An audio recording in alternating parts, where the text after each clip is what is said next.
Assalamualaikum warahmatullahi wabarakatuh. Selamat datang di Ngawas, Ngaji Pengawasan, podcastnya Bawaslu Provinsi Nusa Tenggara Barat.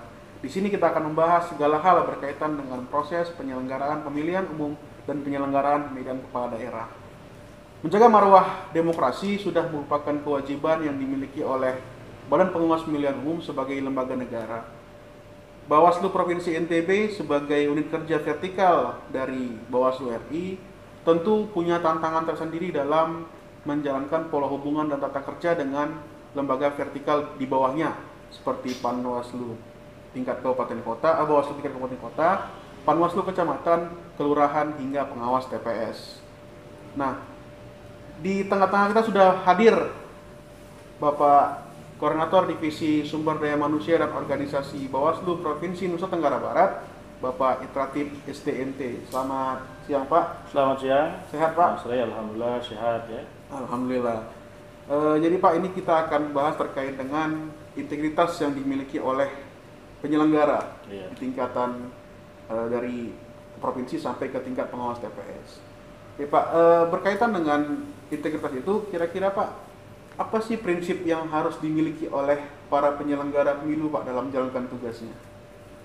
Ya. Yang pertama tentu kita harus selektif ya dalam melakukan rekrutmen terhadap jajaran pengawas ad hoc, ya, Panwascam, kemudian Panwaslu Desa sampai dengan pengawas tingkat TPS. Nah, seleksi ini sangat menentukan kualitas dari jajaran kita. Gitu. Nah, kalau kita gagal dalam melakukan rekrutmen terhadap warga masyarakat yang memenuhi persyaratan, yang memiliki kapabilitas, kemudian integritas, ya maka tentu kita juga bisa mengalami kendala dalam proses pengawasan.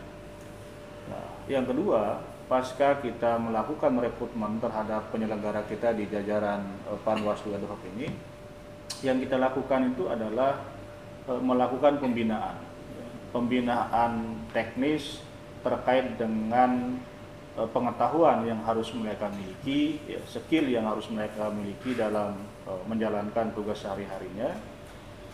Yang berikutnya juga pembinaan terhadap kode etik yang melekat pada diri seorang pengawas. Nah, pembinaan ini yang dilakukan secara terus-menerus oleh jajaran yang ada di atasnya. Kita misalnya Bawaslu Provinsi ya tentu sangat intensif melakukan pembinaan terhadap Bawaslu Kabupaten Kota. Nah, begitu juga transfer knowledge ya, dari Bawaslu Kabupaten Kota itu juga harus dilakukan kepada Panwas Kecamatan. Ya. Begitu juga pengawas kecamatan melakukan bimbingan teknis kepada Panwaslu Desa dan juga pengawas TPS. Nah, dalam waktu-waktu tertentu Bawaslu Kabupaten Kota ya dengan keterbatasan anggaran yang mereka miliki itu juga melakukan pembinaan langsung ke Panwaslu Desa. Tetapi intensitas komunikasi yang paling tinggi itu adalah Panwaslu Kecamatan ya melakukan pembinaan dengan Panwaslu di tingkat desa dan pengawas TPS karena ruang dan jaraknya itu relatif lebih pendek ya dibandingkan dengan Bawaslu Kabupaten Kota, sehingga interaksi Panwaslu Kecamatan dengan Panwaslu Desa dan pengawas TPS itu boleh kita katakan sangat tinggi. Nah, dua hal ini menjadi paling dasar yang kita lakukan. Nah, selain itu juga kita dari Bawaslu Provinsi itu mengingatkan kepada atau menghimbau kepada masyarakat untuk melakukan kontrol pengawasan terhadap kerja-kerja pengawas kita di lapangan, baik itu Bawaslu Kabupaten Kota, Panwascam maupun Panwaslu tingkat desa dan pengawas TPS. Nah, kontrol masyarakat ini menjadi sangat penting sekali untuk untuk menjaga kualitas hasil pengawasan. Ya kan? Jadi peran serta masyarakat ini menjadi paling penting. Karena apa? Karena masyarakat ini ada di sekitar para penyelenggara kita. Jadi mereka bisa memantau ya setiap hari apa kegiatan yang dilakukan oleh pengawas kita di lapangan, apakah ada yang melakukan perselingkuhan ya dengan peserta pilkada ataupun peserta pemilu ya, kalau itu pemilu 2019 lalu. Nah, karena tanpa keterlibatan masyarakat ini, maka ruang permainan itu sangat terbuka dilakukan oleh jajaran pengawas kita. Nah, oleh karenanya kita terus menghimbau ya, sebagaimana slogan dari Bawaslu yang bersama rakyat melakukan pengawas pemilu ya, mengawasi pemilu. Maka pengawasan yang dilakukan oleh masyarakat itu tidak hanya dalam melakukan pengawasan terhadap tahapan pelaksanaan pemilu ataupun pemilu kada ya, tetapi juga melakukan pengawasan terhadap penyelenggara pemilu. Nah, inilah menurut saya hal-hal yang selalu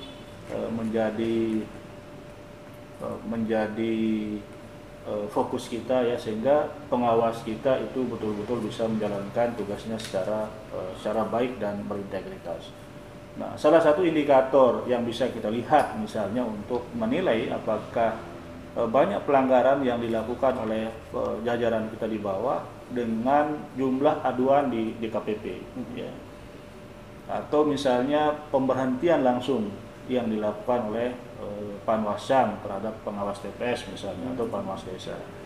Nah, dari dua pemilu atau yang dekat kemarin tuh pemilu kada ya di 7 kabupaten kota di Provinsi Nusa Tenggara Barat ini, itu hanya 1 Bawaslu Kabupaten Lombok Utara yang dilaporkan oleh masyarakat ya, karena belum kita sebut dia sebagai peserta pemilu, tapi oleh masyarakat ya ke DKPP.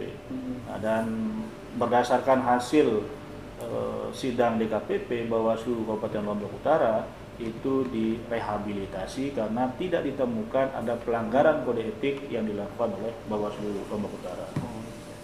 Ya Pak, berarti intinya prinsip yang dipegang itu adalah seleksi dan pembinaan secara hierarki Pak ya, dari atas ke bawah. Ya. Nah, berarti kan dalam proses seleksi dan pembinaan itu harus ada sebuah proses dan kriteria yang dimiliki oleh seorang yang akan menseleksi. Nah, kira-kira apa kriteria dan bagaimana proses seleksi terhadap para pihak-pihak yang akan diterjunkan menjadi penyelenggara pemilu? Ya. Dalam proses rekrutmen ya, pengawas head of kita berpedoman dengan Undang-Undang Nomor 7 ya tahun 2017 yang kemudian diderivasi dalam Perbawaslu, kemudian diturunkan lagi dalam pedoman teknis rekrutmen. Nah, kita terikat oleh pedoman itu yang berlaku secara nasional. Ya. Nah, tetapi prinsip dalam rekrutmen itu yang pertama ya, bahwa informasi rekrutmen pengawas pemilu itu harus menjangkau semua lapisan masyarakat. Ya. Terbuka dia Pak ya? Harus menjangkau semua lapisan masyarakat ya. Orang punya akses yang sama untuk mengetahui informasi itu, sehingga warga masyarakat yang memiliki atau memenuhi kriteria sebagaimana yang diatur dalam undang-undang tersebut itu mau mendaftarkan dirinya menjadi pengawas. Nah, oleh karenanya dalam arahan kita ke Bawaslu Kabupaten Kota, yang pertama mereka menggunakan sosialisasi secara formal ya. Formal itu misalnya dengan membuat pengumuman rekrutmen di media lokal ya. Kemudian kita juga meminta mereka untuk memposting pengumuman itu selain di akun resmi Bawaslu Kabupaten Kota, itu juga harus memposting di akun-akun pribadi semua jajaran ya di Bawaslu Kabupaten Kota. Kenapa ini penting kita lakukan? Lagi prinsipnya itu informasi rekrutmen ini harus menjangkau semua lapisan masyarakat ya. Jangan sampai ada kelompok masyarakat tertentu yang tidak mendapatkan informasi itu. Kemudian kita juga minta mereka untuk melakukan penempelan pengumuman di kantor desa misalnya, atau di fasilitas-fasilitas publik yang kita anggap itu menjadi tempat bertemunya warga masyarakat. Nah, di area publik inilah pengumuman-pengumuman itu juga ditempelkan. Ya sekali lagi tujuannya tadi bahwa semua orang itu harus mendapatkan informasi tentang rekrutmen itu, mendapatkan informasi yang tepat tentang persyaratan yang harus mereka lengkapi dan kepada siapa ya mereka mengkonfirmasi ataupun menanyakan kalau misalnya ada hal-hal yang butuh penjelasan lebih lanjut. Nah, dengan adanya rekrutmen seperti ini, dengan adanya pola transparansi informasi, kemudian memperluas jangkauan, ya, maka kita berharap bahwa ada banyak ini warga negara masyarakat kita yang punya kualitas, memenuhi persyaratan, itu yang mau menjadi pengawas pemilu. Oke Pak, dan ketika sudah selesai proses seleksi terhadap calon-calon pengawas pemilu, kira-kira selaku koordinator divisi OSDM dan organisasi, apa skill dan kompeten yang harus dimiliki oleh para calon-calon penyelenggara pengawas pemilu ini Pak? Ya, yang pertama tentu mereka harus minimal harus menguasai atau memahami dasar hukum pemilu ya. Yang kedua, untuk meningkatkan atau meningkatkan skill mereka, kemampuan mereka, selain melakukan pembinaan dalam bentuk BIMTEK secara tatap muka, ya, kita juga memproduksi atau menerbitkan buku saku untuk pengawas TPS. Ya. Nah, di buku saku itu semua hal yang berkaitan dengan kewenangan mereka, kemudian kewajiban mereka selama tahapan penyelenggaraan pemilu itu tercantum di situ. Nah, dengan harapan bahwa mereka bisa menguasai hal-hal teknis ya, selama tahapan itu berlangsung. Oke Pak, ini kita mundur ke belakang ya, ke pelaksanaan pemilihan kepala daerah tahun 2020. Kira-kira Pak, apa tantangan terbesar yang dihadapi oleh Bawaslu Provinsi NTB Pak terhadap pelaksanaan pilkada di 2020 lalu? Ya, dalam perspektif sebagai koordinator ya divisi organisasi dan SDM, memang ada beberapa kendala kita dalam rekrutmen pengawas, khususnya pengawas TPS. Nah, kendala itu apa? Yang berkaitan dengan persyaratan usia minimal 25 tahun dan pendidikan minimal SMA. Di beberapa tempat kita betul-betul harus bekerja ekstra keras ya dibandingkan dengan yang lain untuk mendapatkan warga negara atau warga masyarakat yang memenuhi kriteria yang pertama tadi, usia 25 tahun, yang kedua minimal pendidikan SMA. Nah, area beberapa tempat itu misalnya di daerah pegunungan, ya, daerah pegunungan mungkin satu jumlah penduduknya yang terbatas, kemudian warganya juga tidak banyak yang melanjutkan pendidikan ke jenjang yang lebih tinggi atau jenjang SMA. Yang kedua itu daerah-daerah kepulauan, ya, itu juga menjadi tantangan kita ya. Kemudian di daerah-daerah pariwisata seperti di Gili Trawangan. Kenapa? Ya, mereka punya pekerjaan yang bagus dengan pendapatan yang tinggi dan hampir semua yang usia 25 tahun SMA tadi sudah terserap di sektor pariwisata. Ya, di sektor pariwisata. Jadi mereka tidak tidak tertarik untuk menjadi pengawas. Dan seperti di Trawangan itu hampir setiap pemilu kita pasti akan mengalami kendala dalam penyediaan penyelenggara. Yang kedua daerah lingkar tambang.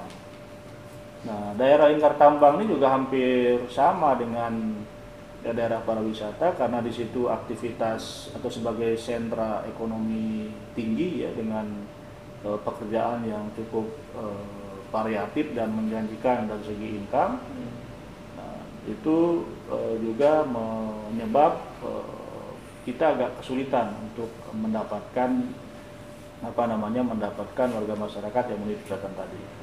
Nah, dalam Juknis itu diatur ya ketika ada kendala seperti itu, maka kita boleh mengambil warga yang berasal dari daerah terdekat, desa terdekat gitu. Sehingga di beberapa kasus seperti di Gili Trawangan itu misalnya, ya kita harus mengambil dari desa-desa sekitarnya untuk menjadi pengawas TPS kita atau pengawas desa kita di situ.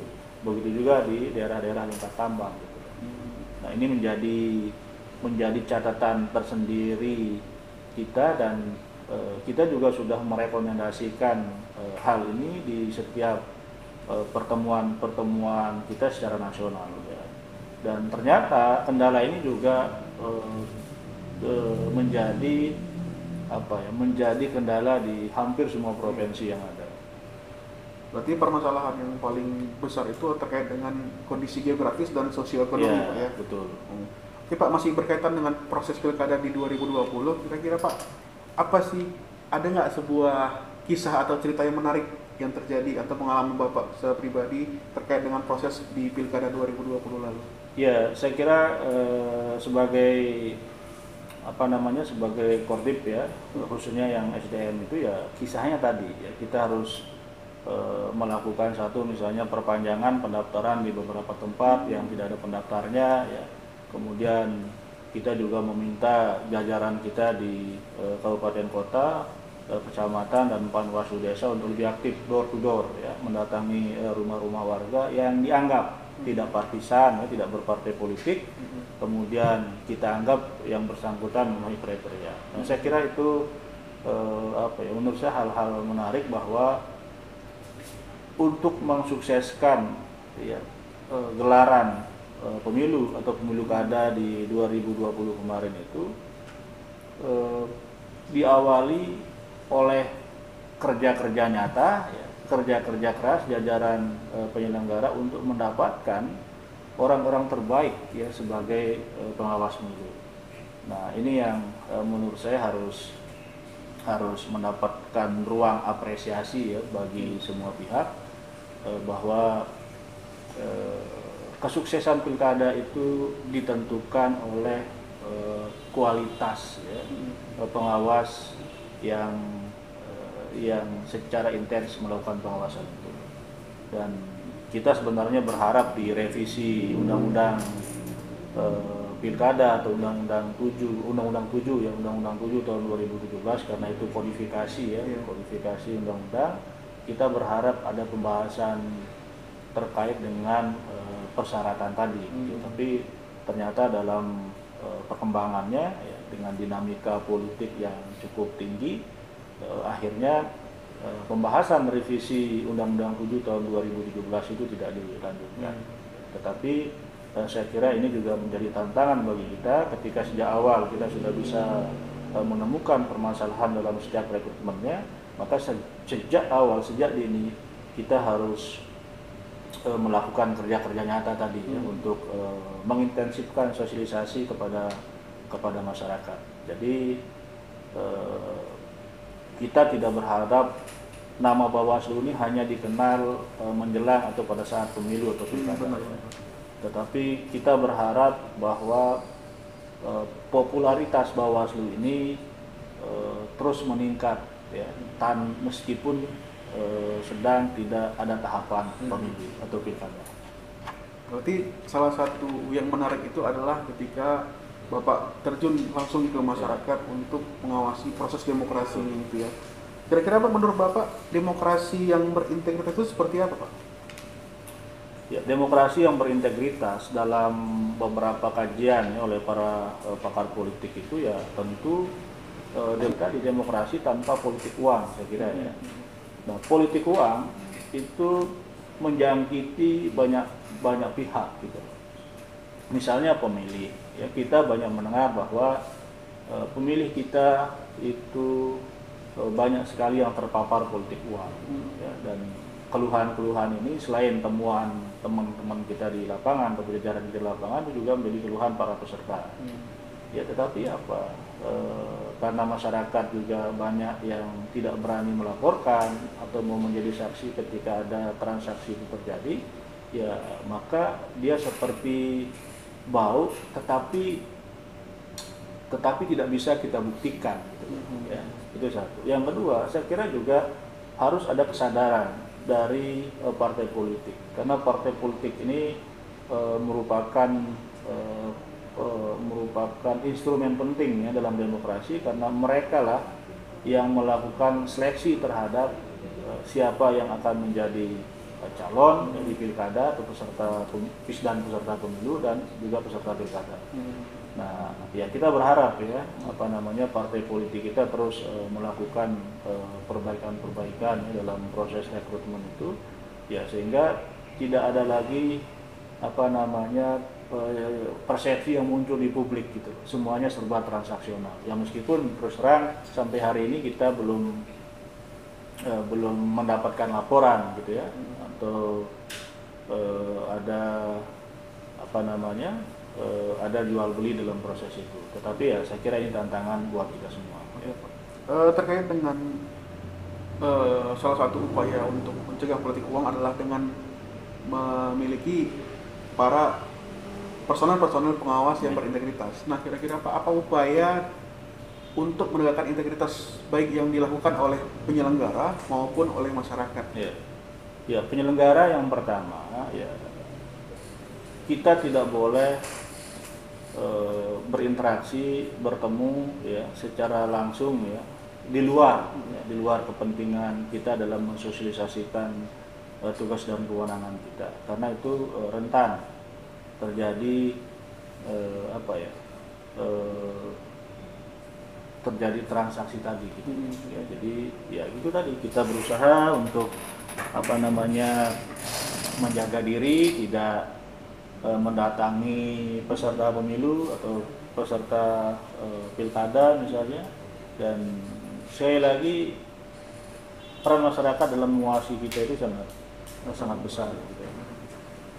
Lebih lanjut Pak, terkait dengan demokrasi yang berintegritas, salah satu komponen dalam proses penyelenggaraan ini adalah ASN Pak. Betul. Nah, netralitas ASN, kualitas ASN dan integritas ASN ini bagaimana caranya menjaga agar tetap pada jalurnya? Mengingatkan ASN ini juga punya dua lembaga yang mengawasi, ada KASN, ada DKPP kalau dia ASN di lingkungan penyelenggara pemilu. Kira-kira bagaimana Pak upaya untuk meningkatkan netralitas, integritas dan kualitas daripada ASN melakukan proses pengawasan? Ya, selama ini saya kira teman-teman di Bawaslu Kabupaten Kota yang kemarin ya sudah sangat tegas ya dalam menegakkan disiplin kode etik ASN ya. Yang terbukti dari beberapa laporan yang dilaporkan ke DKPP, ke KSN, dan kemudian ditindaklanjuti oleh ASN. Nah, ya saya kira ya itu cara-cara pencegahan yang kita lakukan ya, karena kita tidak punya kewenangan untuk memberikan sanksi kepada ASN. Nah, selain itu juga memang seringkali ada konflik interest ASN dalam setiap pilkada gitu. Dan ini bukan lagi menjadi sebuah rahasia. Ketika ASN itu tidak terlibat menjadi bagian dari tim kampanye peserta pemilu, peserta pilkada ya, maka yang bersangkutan dalam banyak informasi yang kita dengar itu tidak mendapatkan karir yang baik gitu loh. Ya, jadi ASN ini kalau mau menjadi kepala dinas itu maka mereka harus harus terjun langsung ke lapangan ya. Baik itu mereka terlibat langsung ataupun mereka memberikan donasi ya kepada tim atau pasangan calon. Nah, kalau mereka tidak ikut, akhirnya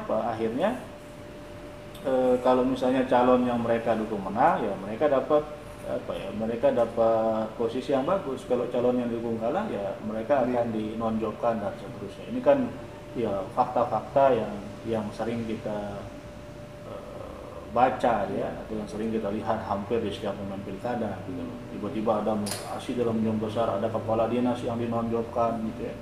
Ada kepala dinas yang dibuang ke banyak tempat gitu. Ya meskipun alasannya untuk penyegaran dan seterusnya, tetapi publik itu menilai bahwa ini bagian dari efek yang ditimbulkan pada pasca pilkada gitu, ya, karena pilihan-pilihan yang bersangkutan.